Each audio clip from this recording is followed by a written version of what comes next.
नमस्कार, बीड प्रहार लाईव्ह मध्ये आपणा सर्वांचं स्वागत आहे। आज आपण एका शेतकऱ्याच्या शेतामध्ये आहोत आणि या ठिकाणी जर आपण पाहिलं तर या ठिकाणी जे माझ्या पाठीमागे जे दिसत आहे ते सोयाबीनचं पीक आहे। कार्द्यापर्यंतही म्हणावा असा पाऊस नसल्याने शेतकऱ्यांची जे काही पीक आहेत ते अत्यंत नेमकं गंभीर अवस्थेमध्ये आहेत आणि त्यामुळे यावेळी शेतकऱ्याला मोठ्या प्रमाणात फटका बसणार आहे अशीच परिस्थिती या ठिकाणी निर्माण झालेली आहे।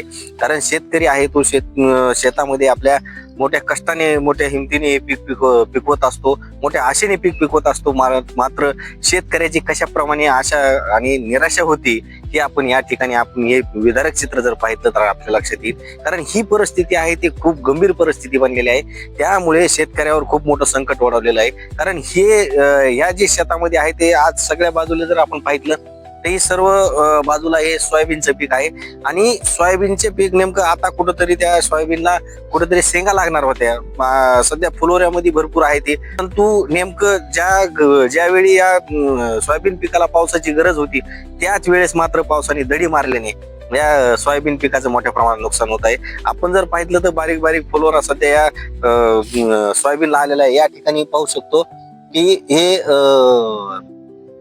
हा जो फुलोरा आहे हा फुलोरा अत्यंत कोवळा आहे, म्हणजे या फुलोऱ्याला कुठेतरी आता शेंगा लागणार होत्या, परंतु पावसाने वेळेवर दडी मारल्याने यामुळे या सोयाबीन पिकाला मोठ्या प्रमाणात फटका बसलेला आहे आणि त्यामुळे शेतकऱ्याचे जे आहे ते शेतकऱ्याचं खूप मोठं नुकसान होताना डोळ्यासमोर दिसत आहे। त्यामुळे शेतकरी वेळोवेळी संकटात सापडत आहे। गेल्या अनेक वर्षापासून जे आहे ते शेतकऱ्यावर खूप मोठे संकट ओढवत आहेत।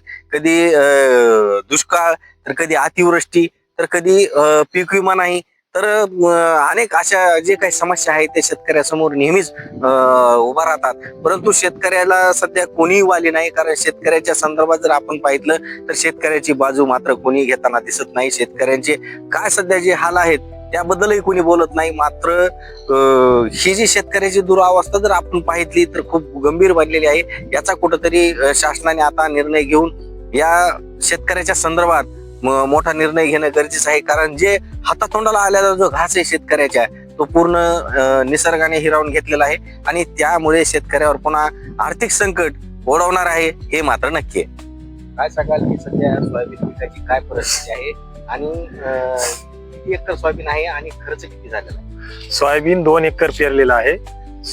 सोयाबीनला आतापर्यंत नाही म्हणलं तरी 40,000 रुपयापर्यंत खर्च आलेला आहे।